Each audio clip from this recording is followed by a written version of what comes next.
ఓం శ్రీ సాయిరామ్. 1970 సంవత్సరం అక్టోబర్ నెల సనాతన సారథిలో భగవాన్ శ్రీ సత్యసాయి బాబా వారిచే రచింపబడిన రామకథా రసవాహిని మరి కొంత భాగం తెలుసుకుందాం. సాయిరామ్. అంతఃపురములు ఈ యాత్రా వార్తను తెలిపాను. అంతఃపురములు యాత్రా వార్త తెలిసాను. రాణులు తమ కుమారులు పవిత్ర యాత్ర సాగించబోతున్నారనేటువంటి ఆనందముతో ప్రయాణములకు తగిన ఆహార విహార సదుపాయములు అన్నీ సిద్ధము చేయించిరి. వారి వెంట దాదులను కొంతమంది పురబాలులను పంప సిద్ధము చేసిరి. రామ లక్ష్మణ భరత శత్రుఘ్నులు పవిత్ర యాత్ర జరుపుతున్నామని పట్టలేని ఆనందమును ప్రదర్శించుచు తమ తోటి బాలులను కూడాను ప్రోత్సహించి వారికి తగిన ప్రయాణ సౌకర్యములను తండ్రితో చెప్పి సిద్ధము చేయించిరి.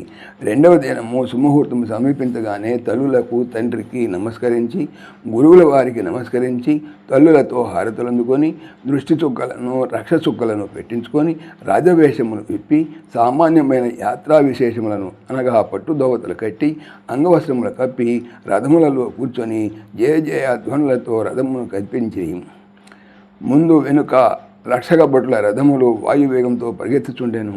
దినములు వారములు నెలలు గడిచిపోయాను.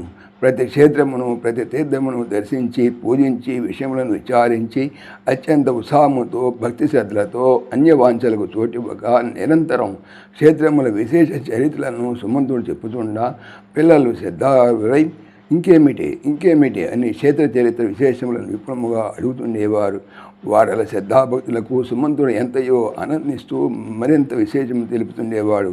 ఈ రీతిగా కన్యాకుమారి నుండి కాశ్మీర్ వరకును ఉత్తర దక్షిణ తూర్పు పడమర సముద్ర తీరముల వరకును గల క్షేత్రములను 3-4 మాసముల సంచారం సెలిపి మధ్య మధ్య ఆయా రాజ్యములను గల కొన్ని ప్రజా అనానుకూలములను యాత్రికుల అనానుకూలములను గుర్తించి మందిరంతో చెప్పి వాటిని సరిచేయించుచు దైవ మందిరములకు తగిన ఏర్పాట్లు భద్రతలు కల్పించుచు అనేక విధముల యాత్రికులకు నీటి వసతులు వృక్షఛాయలను చలివెందులను సత్రములను ఆరోగ్య కేంద్రములను నియమించమని రాములు తెలుపగా రామ అభిషేకములకు అడ్డు చెప్పక కోరిన వాటినన్నిటినీ అతి శీఘ్రములోనే చేయించుచు వస్తున్నటువంటి సుమంతుని చూచి పిల్లలు తమలో తాము ఆనందించుచు మన మంత్రి వంటి మంత్రులు లోకమున ఉండిన లోకక్షేమములకు పొదువురాదని ఒకరికొకరు గుసగుసలాడేవారు.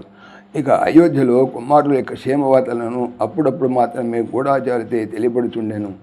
దూరశ్రవణ యంత్రంలో ఆనాడు లేకపోవచ్చే గూఢాచారులే వార్తలను అందించుతుండేవారు. అందువలన వార్తలు చేరుట ఆలస్యమయ్యేది. ఒక్కొక్క పరి రాణులు పుత్రవియోగను భరించలేక ఎక్కడున్నారో ఆహారగాల మార్పుచే ఆరోగ్యములు ఎట్లనవో అని తమలో తాము అనుమానములకు గురి అయి వశిష్ఠుల వారిని రప్పించి పిల్లల క్షేమవార్తలను అడిగేవారు. అతను తమ యోగ దృష్టితో పరిశీలించి పిల్లలకు ఎటువంటి ఇబ్బంది లేక ఆనందముగా యాత్ర సాగించున్నారు. అతి శీఘ్రములోని అయోధ్యను చేరగలరని తెలిపి రాణులకు ధైర్య ఆనందములను ఆనందించి వాళ్ళను ఆశీర్వదించి వెళుతుండేవారు. సశేషం. సమస్తలోకాః సుఖినో భవంతు. సమస్తలోకాః సుఖినో భవంతు. సమస్తలోకాః సుఖినో భవంతు. ఓం శాంతి శాంతి శాంతి. जय बोलो भगवान श्री सच्चे साई बाबा जी की जय.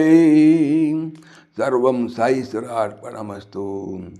ఆత్మీయులకు మనవి, ఈ ఛానల్తో పాటుగా లెరన్ భగవద్గీత లైవ్ గీత అనేటువంటి భగవద్గీత ఛానల్ మరియు భక్తి పరిమళ టీకా భాగవతం అనే భాగవత మరో ఛానల్ను స్వామి నా చేత చేయిస్తున్నారు అని తెలుపుతున్నాను.